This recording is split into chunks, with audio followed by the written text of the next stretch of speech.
Good afternoon. I'm Al McFarlane. Welcome to The Conversation with Al McFarlane. I'm glad to be here and glad to have you along as well. Today is Friday, July 21st, 2023. Beautiful day here in Minnesota. It's cooled off, but we're expecting the heat wave to continue.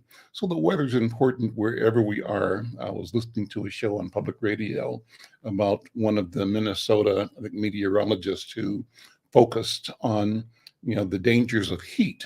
And one of the things I took away from that interview was that we don't really recognize that as many or more fatalities occur from heat than any other weather phenomena. The excitement we get in the news is when a hurricane happens or tornado. And those are obviously traumatic and devastating events, but over the long haul, this reporter was saying that the damage that not being prepared to handle heat and the consequences of heat have the most impact. So something to think about. Well, again, thank you for being here. Thank you for joining the program. I want to, as always, invite you to help us grow this. We've crossed 400, heading to 500 short time. It'd be great to get 500 in the next day or so that we need about maybe 90 people to subscribe to our show. How do you do that? Go to YouTube, Insight News MN, and you get a choice of liking, subscribing, or sharing. So subscribe and like and share. And I'm asking your help in making sure that you are one of our subscribers, but also that you'll reach out to 4 or 5 or 9 or 10 of your friends, people that you know ought to be involved in this conversation, and ask them to become a subscriber. If we hit the 500, we'll speed up, accelerate our energy to get to 1,000. And we also want to get to where we, over the course of a year, have achieved 3,000 viewing hours, meaning people come and they stay. They get involved in the conversation. So what we have to do, I think, is provide good conversations, and we'll do that today. We try to do it every day, but we appreciate the opportunity to have you be part of the conversation as well. Also, wherever you are, send us a note. Drop a note in the comment section. Tell us your name and tell us where you're watching from, and let us know if you have comments on the topic of the day, if you have suggestions for comments in the future, and if you want to be participant in the actual live discussion. Let us know. We're interested in that. As I've said, we are streaming not only on the YouTube Insight News channel, but also on the YouTube channel of Black Press USA, which is the National Newspaper Publishers Association. We're streaming on the Facebook pages for both Insight News and National Newspaper Publishers Association, as well as Al McFarlane Facebook page. And we're streaming on LinkedIn and on Twitter. We've got, I think, 5,000 or so followers or connections on LinkedIn, and I think the same number on Facebook. Our goal now is to convert all of those contacts, those relationships, to subscribers for the conversation with Insight with Al McFarlane. So if you're in that number, join us and let's make it happen.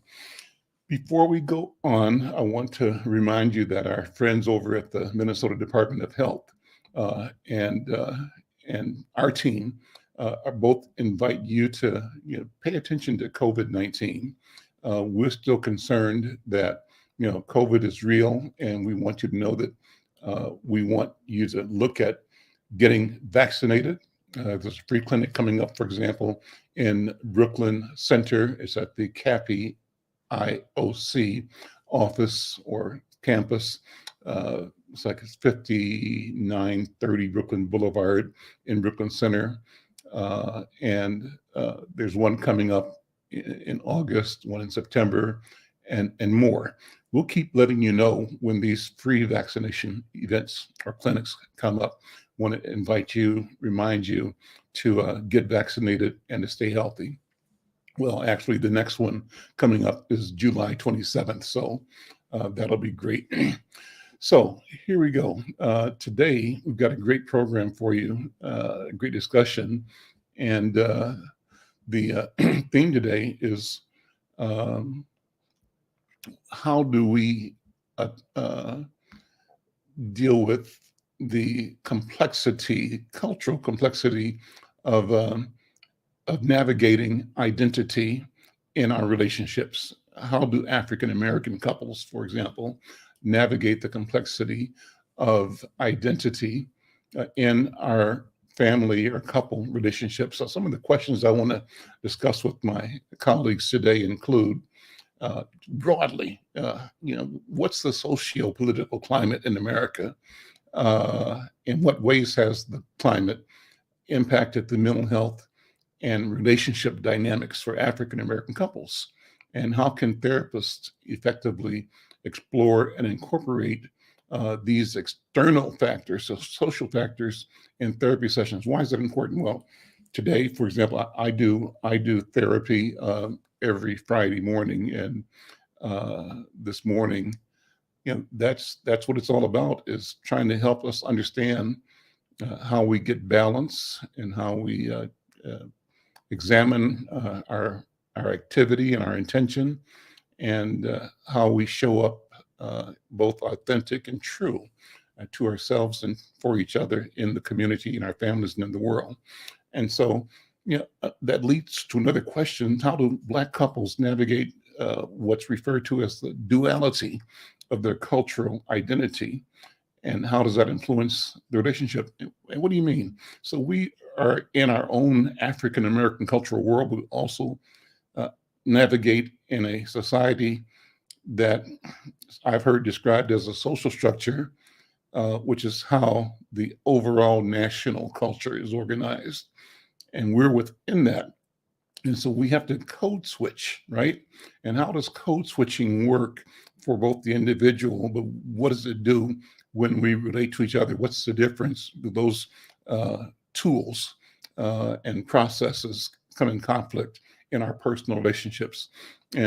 And then the third question that I want to talk about over the course of this hour is, are there barriers or misconceptions that exist in our community among us that keep us from getting therapy? And what do we do? Should we be working to remove any kind of barriers? And should we be promoting open dialogue about the benefits of therapy, and particularly of couples therapy? So it's a lot to unpack, a lot to go into.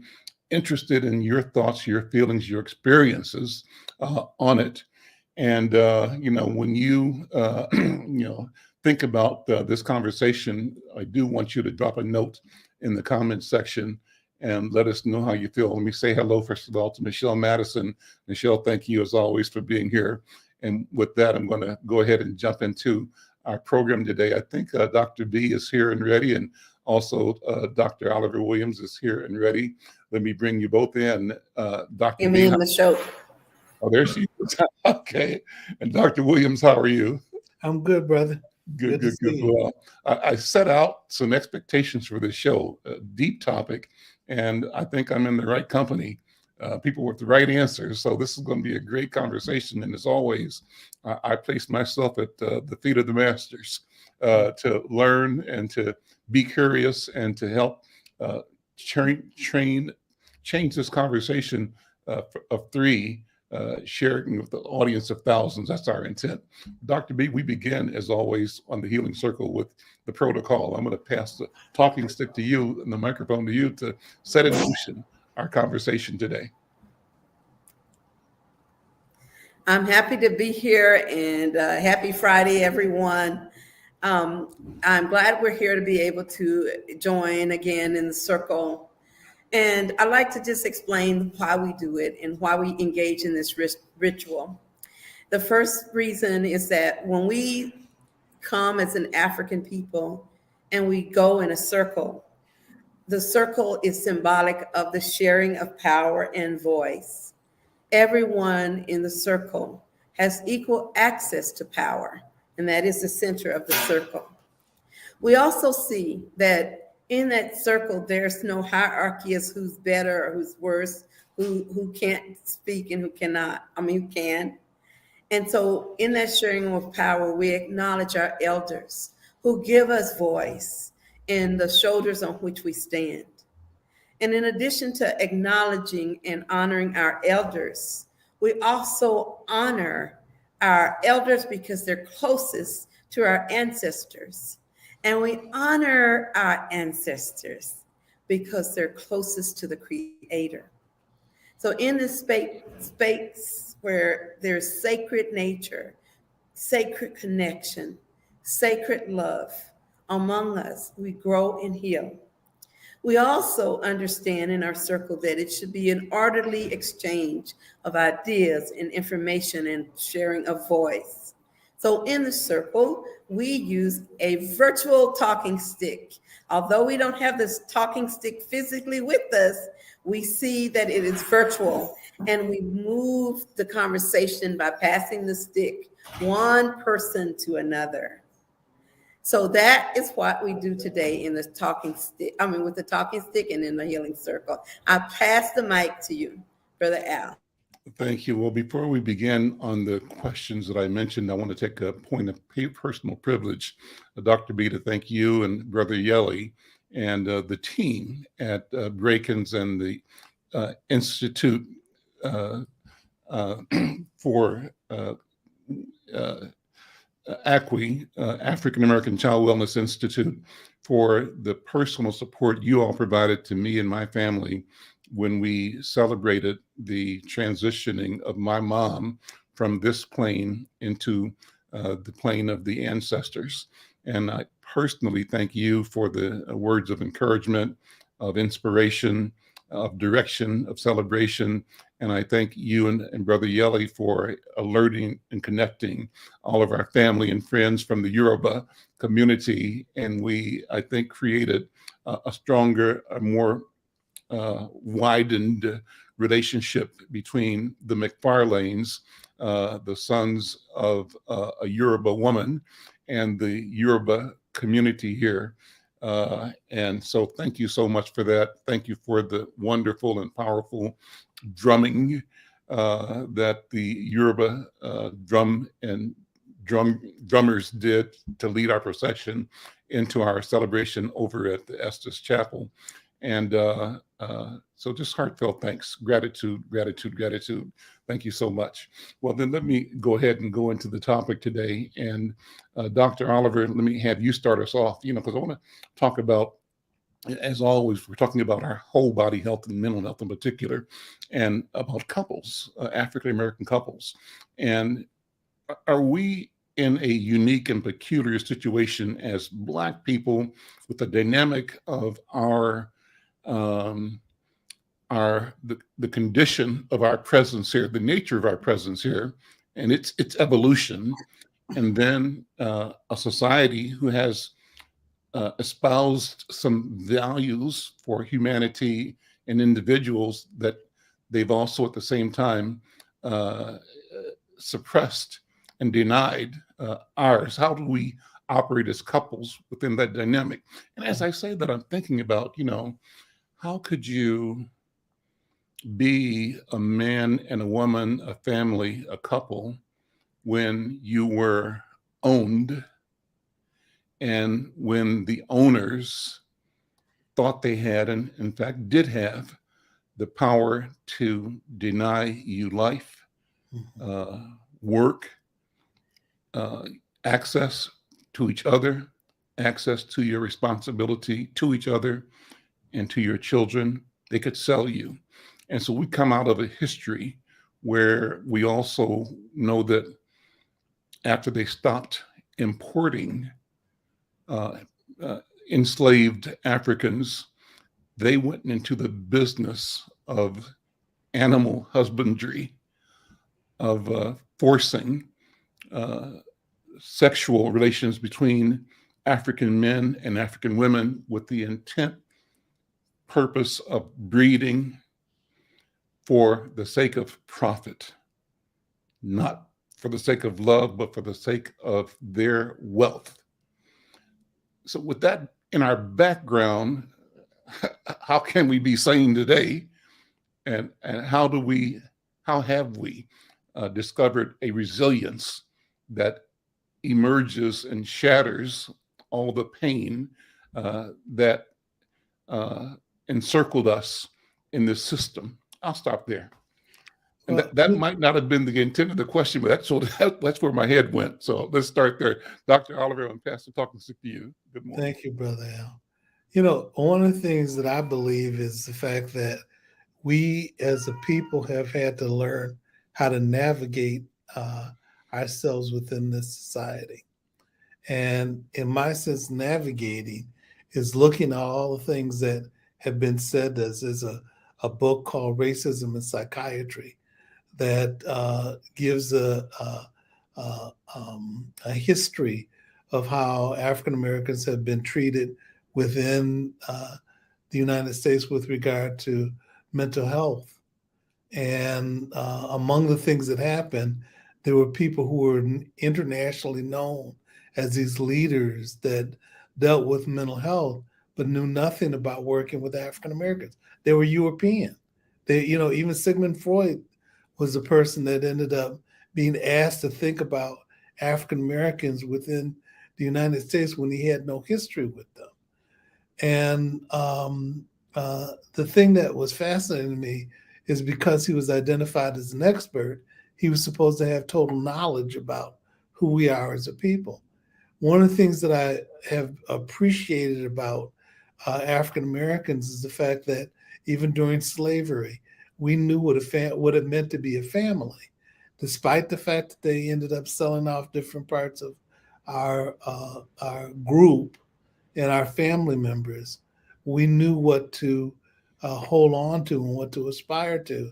And even now, when you hear what they're trying to do in Florida in terms of denying and restructuring our reality and talking about how slaves ended up having the benefit of skill building in slavery, and then denying the brutality that occurred, we know what the truth is.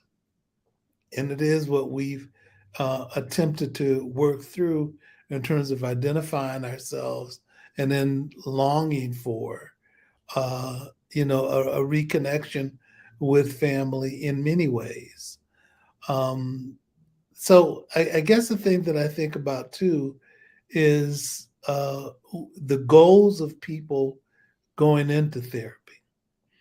Among the things that I think is important is, and I've seen a lot of programs that deal with African Americans really talk about the challenges of African Americans going into therapy and dealing with the shame and shame meaning and the fact that we may feel like it's not for us, or the belief that it isn't supposed to be for us, and but the fact that African Americans still they still rebuff those notions and also talk about the positive nature of what mental health efforts can do to be able to support us. And among the things that I think about is the fact that I think it depends on what the goal of therapy is for people that go into counseling. You know, and some of it is sort of general with anybody that goes into counseling. Sometimes people are competitive, saying that one of the beliefs is, well, I'm going into this situation for them to fix you because I'm okay. And rather than saying there's something that's going on that's hurting us, and what we need to do is figure out how we can be helped collectively, individually, and collectively. And so when people go in with the philosophy of how they can learn to heal in that environment and to address the issues and challenges that they're facing, that's a good thing, because that means that they're putting both themselves in the process of trying to figure out, how to resolve the issue and conflict that may exist. And when I've seen people who work on those types of things together, I've seen sort of positive consequences that come from that. And positive consequences may also mean that, not everybody's meant to stay together. Sometimes what can be helpful is when people separate or move on. But what happens is that if they learn how to heal themselves or be healed in the process, that is a positive outcome too. So I think it depends on what the goals are of people who enter in. And again, one goal is to be able to resolve different issues, because I think there are things that come up when one goes into counseling. It's to identify the patterns that they see, regularly occurring, or to have the topics surface that a family or an individual may be going through, or a couple may be going through. And once they give themselves to attend to those things, and particularly if you can voice it, and you have the courage to be able to attend to it, that those things can be resolved. So I think if one allows themselves to be connected to the process, that's a really, really good thing. And I think that people can grow and heal in that process. So generally speaking, that's some of my thoughts associated, and I'll have more to say as we continue on. You're going to pass the talking stick to me or Dr. B? I'm going to pass the talking stick to Dr. B. I'd be interested in what her thoughts are about some of this stuff. Okay. I have a lot of thoughts. And some of them are, I think, somewhat gender specific, in that I think as Black women, we are socialized into certain roles and expectations for us as women or girls, as mothers or wives. And those roles don't always, what's the word, support our visions for who we want to be. And the empowerment of women in relationships means that we are no longer in a space of subservience, but we are equal partners. And the African tradition long ago really meant a division of labor. Everybody's work was valued and necessary for survival. So when I think of couples today and the struggles they have about how they're supposed to relate, I think a lot of couples may not have models. They may not have parents who were married or parents who stayed together. Their examples in their lives may be divorcees. Their experiences may be a lack of a father or mother in the home, or a place where there's a lot of conflict. And so the way I think that marital counseling and couples overcome is to create their own traditions, create their own rituals around healing and growing and living and loving and changing, that they create their own.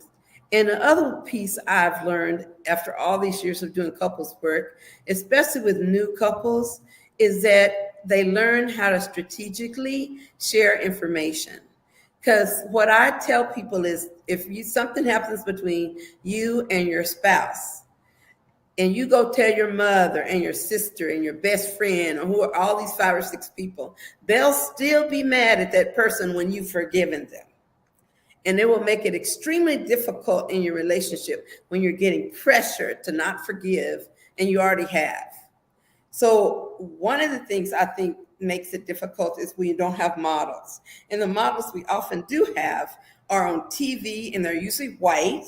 They don't have the same barriers or expectations or even gifts and talents that we have. And so we look at that as the perfect image of what's supposed to be a healthy Black relationship. And so when I think about slavery and not owning our bodies and having to be a mother who bore many babies that were taken out of your arms, or wet nursing white women's babies when they took your own to sell, There are things like that that I think are conflictual in our existence, and I still see remnants in them today. And I would like to talk a little bit more about that, but I'm gonna pass the talking stick, because when I talk about that, I want to talk about the biology and the transgenerationally passed on behaviors as well as genetics that influence how we are surviving as a Black people today. I really want to get a chance to talk about that, but I'll pass the talking stick to you, Brother Al. I'm going to pass it right back to you, Dr. B, because I really want to hear what you have to say. So I would say let's go right into it. Okay, and if you permit me, I'll just jump in if I have a question. okay, And Dr. Williams, I'm sure will as well. Comment or question. So let's go. Yeah. Okay, well, let me just start with this first part. I have my model of what culture is that culture is a learned, shared behavior. And it's passed down from one generation to the next for the purposes of adaptation, growth, and continued life. That's what culture is. It sustains us. So what we learn culturally that may have served us in the past may not be the same behaviors that have served us in the now or in the future. So we bring those cultural identities, practices, beliefs into relationships where your partner may not have the same beliefs or practices. That's point one. Point two is if a person or a group of people like we have been is traumatized into becoming pregnant and taking babies to term and putting those babies out to be sold on an auction block, or the man is under duress, forced to have sex with multiple partners so that he could breed more Black men and boys to be used as labor. Something happens psychologically and spiritually. Because what happens is you are raising a baby that you know will never be yours again. You're raising a child that may leave you the moment he or she is born. And this procreation pressure that we had so many years, for hundreds of years, was our way of surviving. The more babies you could produce, the more likely you were going to be bred and kept, just like they do horses or cows or other farm animals. In that breeding that says that you can't attach because those babies they're not going to be yours. That breeding mentality, I'm afraid, still exists to some degree when we have brothers who are having multiple partners, multiple babies, and not able to take care of them. It even goes further to those who are. I'm going to talk about somebody like Nick Cannon or Eddie Murphy with 10 kids or 8 or 9 or 10 kids from different mothers, none of whom they are living with. But they are providing for them financially. But being a father is more than a checkbook. And so if we don't have parents who are present, they can't model and teach wellness to our kids. And with that, I'll pass the talking stick to Brother Oliver. Yeah, it's interesting to me. I've seen different ways that men can positively father. And among the things that I've seen are men that adopt kids, but find a way to be able to be engaged with those young people, or that they find ways to be present in the lives of those children. Or you see in faith perspectives, in those churches that end up gathering different youth to be connected and mentored by older men that are in the church. And I think that is a positive thing, or uncles, or Sonia's nephew, and therefore my nephew, ends up attributing me as being a father figure for him, and that I'm honored by, and then he and Sam are about, I guess about 6 months apart. But it's interesting to me to be connected with them, and also with some of my nephews and nieces and my brothers and sisters that sort of see me as connected. So, but there's also been an interesting thing regarding the issue of adoption with regard to African Americans, that even though times have changed within the last 30 years or so, it used to be that we kept children within our families and we didn't adopt them out. And regardless of what the issue was, if it was something where, there was a child that came out of wedlock, we kept the child and we owned the child. And the child was not illegitimate. The child was legitimate because we loved them, even though there may have been some challenge with, how we as a community may have seen it. We always seemed like we embraced the children that came out of those circumstances. And I'm sort of pleased and proud about that as well. So, and there are different other things that I think that we've done as a community, even though there had to be able to, again, navigate the challenges. There are different ways that we found a way to navigate those challenges in positive ways that dealt with the realities of our community. So with that, I'm going to pass it back to Brother Al. And Al, you mentioned that you had a question, or there's some thoughts that you had, and you're on mute. Thank you, Dr. Oliver. Not so much a question, but I want to acknowledge, number one, the comments. Brother Mike V, we're trying to send a link out to you, Mike V, because I'd love to have you in person on this conversation. Thank you for following all the time. But you wrote in your note your experience. And he says, I'm chastised for a patriarchy that I'm not a part of, but more a victim. And Black women want a non-heteronormative family rearing with patriarchal, let's see, the next part of that, outcomes that run incongruent within a colonized community. That's a big statement. I'm not sure I fully understand it. I feel it, though. I feel I understand it.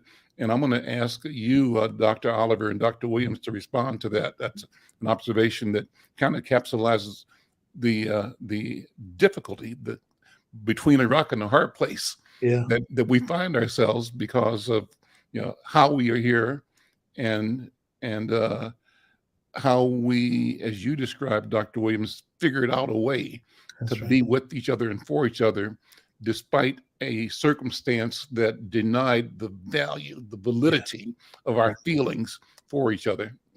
Dr. Williams? Yeah, I'm going to do a training for some ministers in Uganda in August.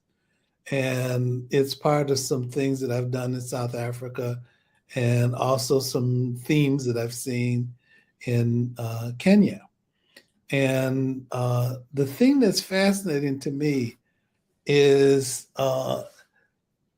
things that we have dealt with in terms of as an African people, our history and traditions.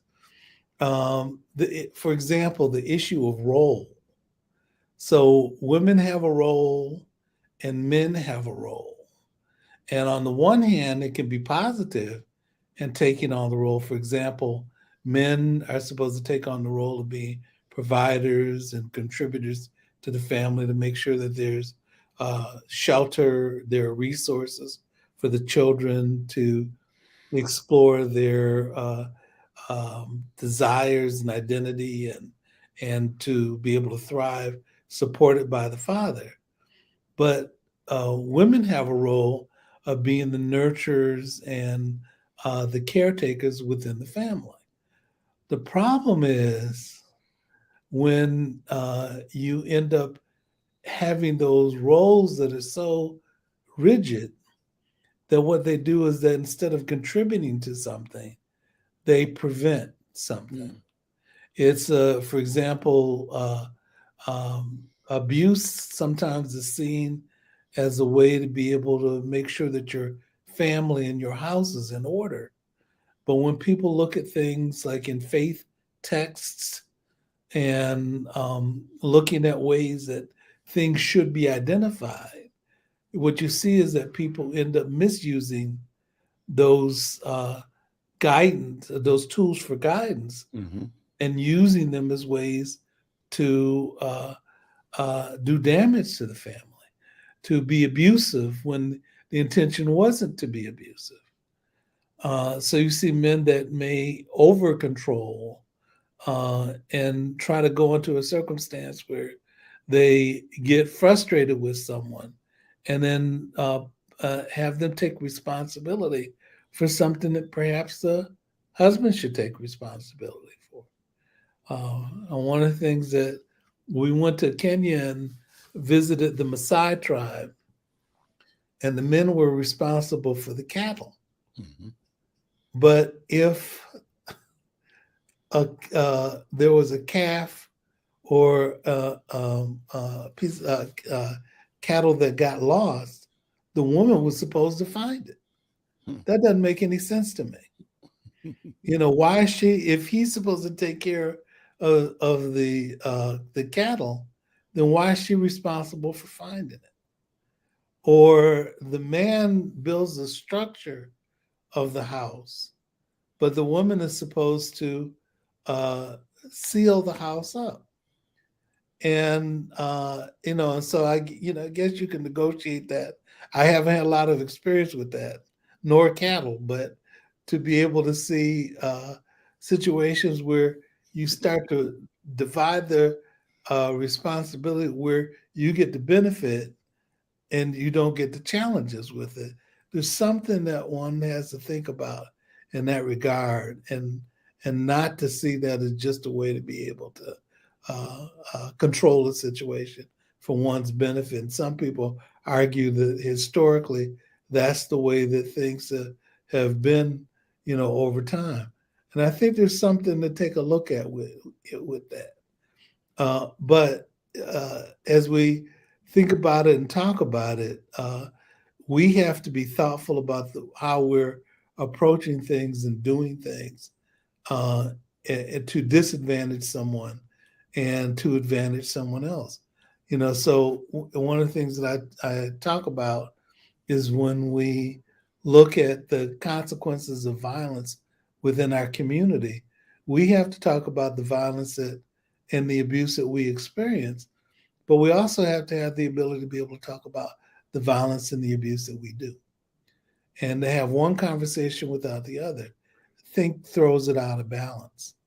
And so I guess in my thinking, we have to be able to think about things in balance and to be able to talk about our strengths and what we do that's useful and helpful, but also think about what we do that's problematic and that we have to need to learn how to change or grow and be different. And so those are some thoughts associated with that.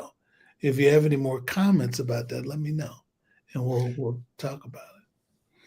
Let me take the talking stick back and acknowledge the note from Maya Spikes. Maya, thank you for watching and participating and commenting. And she made the note, Dr. B, that your comment, being a father, is more than a checkbook. She said she needs to get that printed on T-shirts and mugs and posted all over the internet. And so she's asking you to say it louder so that the people in the back of the room can hear it too. Maya, thank you so much for the comment. And please add more comments and tell people to comment as well. That's what this is about, is us bringing our voice to it. Well, so let me move the conversation a little bit, back to the question of the personal nature that of therapy. And I'm wondering, in your experiences as professionals, Dr. B, maybe if you and Dr. Williams would sort of list all the reasons people show up. Why am I asking that? Number one, I'm curious about, what things motivate people to move from inaction to action, action being the decision that we have to show up. And in the context of that, I think Dr. Williams, you talked about the situation where one person thinks the other person needs therapy, but he or she feels like they don't. How Right. often does that show up? And finally, this is sort of a continuum type question. What do you think? How do successful engagements look? What outcomes as professionals are you seeking to deliver, and what outcomes are the people that come to you as patients, as people seeking therapy? What are they looking for? And is there often an imbalance? Mhm. Do they often know what they're looking for? Are they often able to articulate it beyond not feeling right, beyond feeling that something ain't working, something's not good, and I got to do something different? So, general survey, what's your observation of the work in the realm that you all are operating in the area of couples therapy? Dr. B, I'm going to hand it to you. And You're on mute. unmute.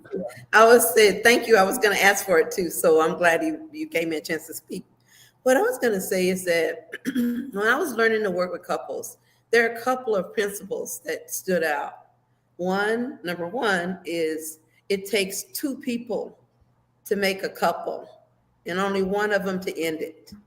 So there's a congruence and a affinity toward each other to continue in a journey that they may not fully know the outcome for. That's first. The second thing I was going to say is that I have found that couples who explore intimacy on multiple levels tend to stay together longer.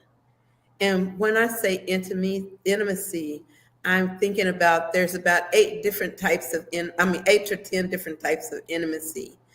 There's an intimacy around child rearing, intimacy around sexuality, intimacy around spirituality, intimacy about work. So if you can share multiple parts of yourself with your partner, then when one thing is out of whack, they still remember and can connect with you on other levels. So the key is about maintaining a connection.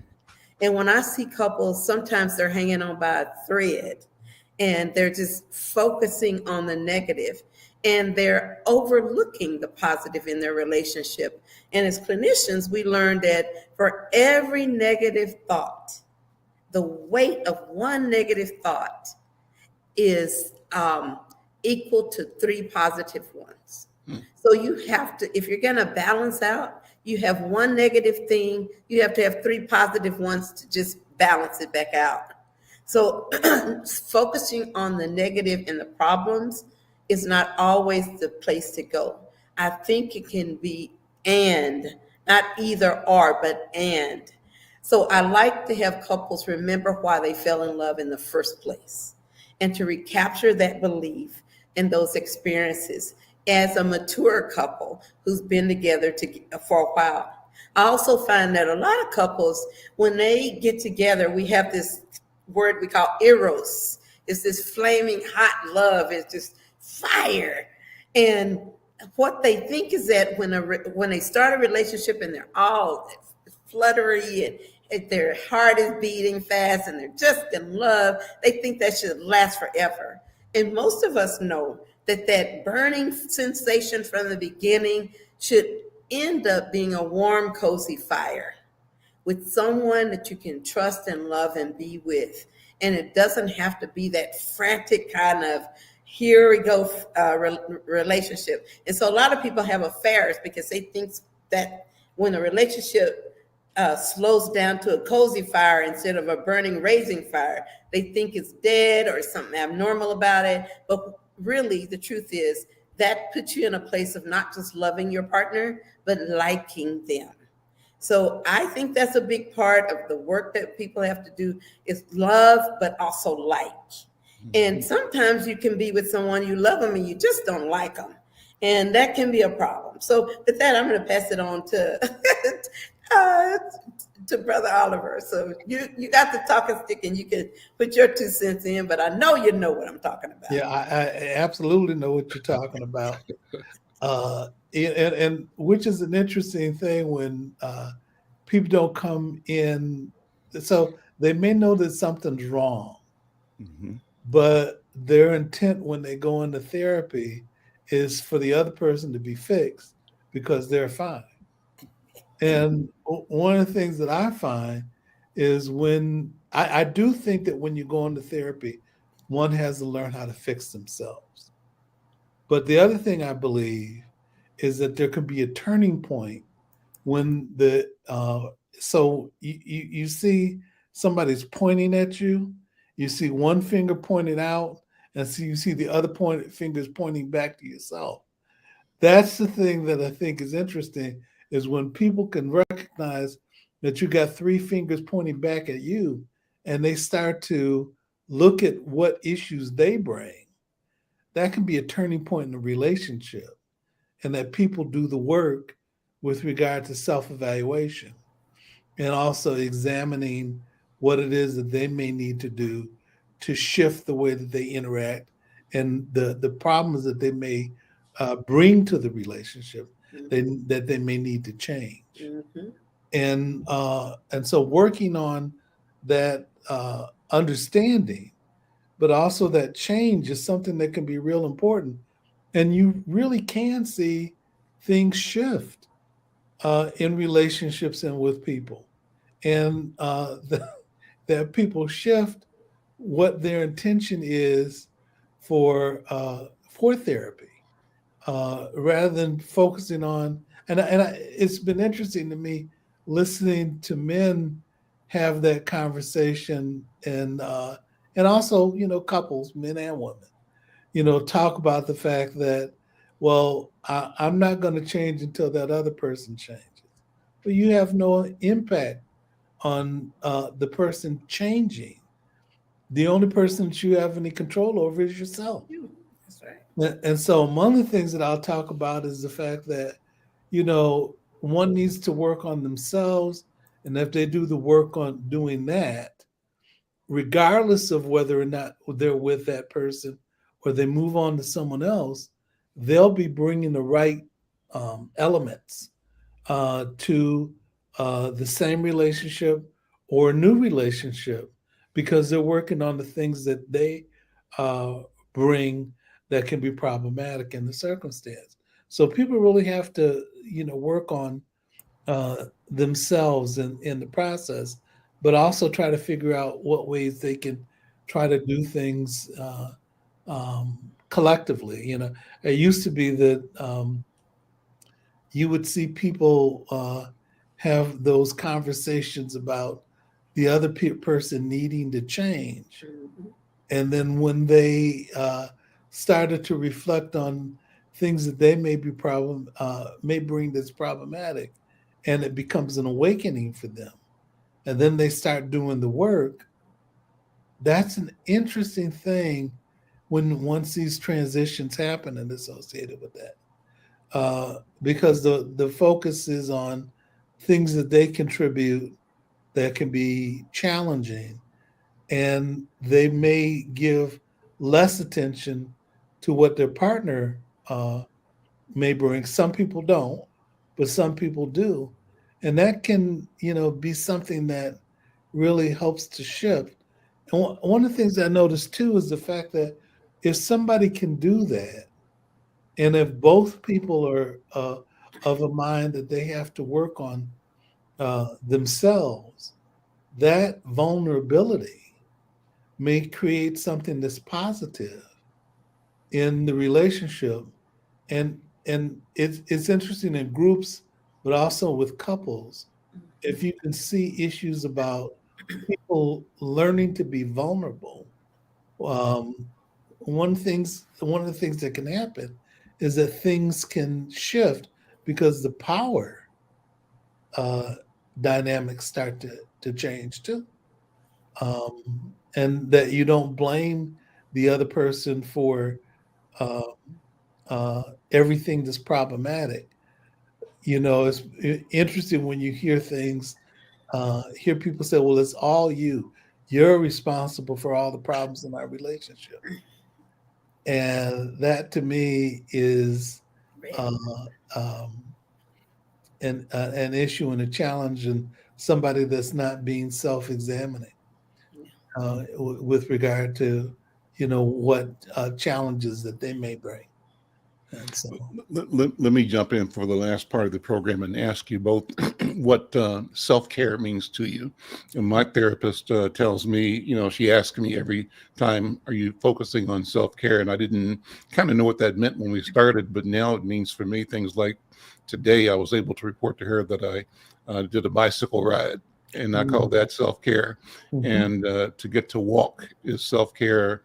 To get a pedicure, manicure, self-care, get a haircut, shave at the barbershop. yep. I haven't got much hair to cut.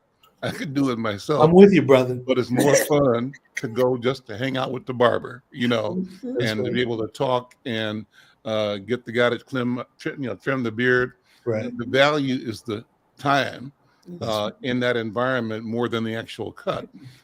So, what about self-care?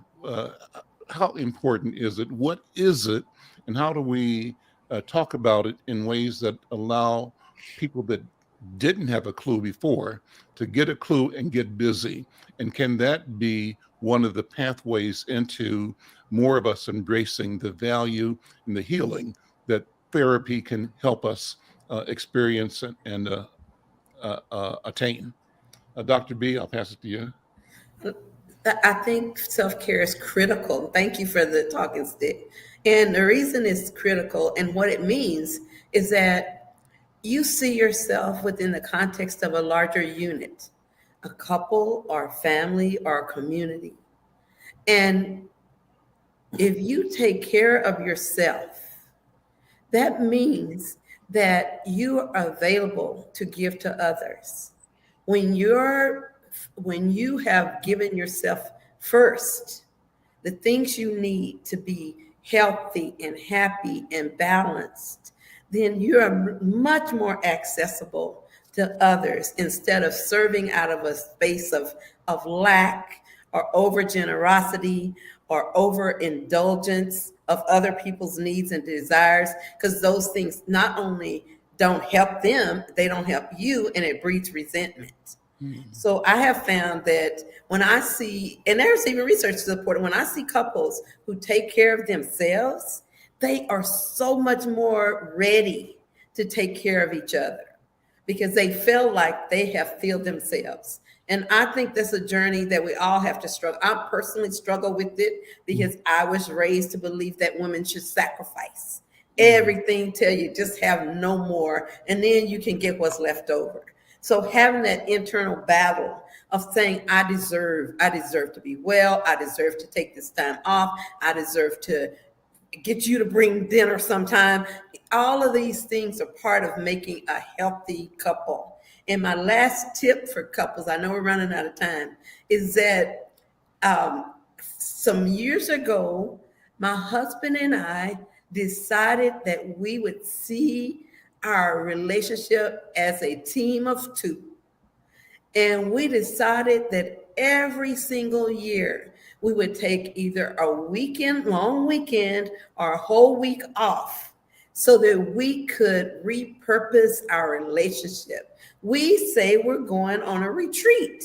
And we see it as a part of the business. We have goals that we set for each other, whether it be praying together or cooking together or exercising or saving money in all the life areas of wellness. We sit for several days holding hands and crying and praying and talking and making a new plan. And I believe that practice of not only the emotional component of relating, but it's kind of like the business of taking care of yourself and your relationship. I think that is irreplaceable. And I found it to be extremely helpful.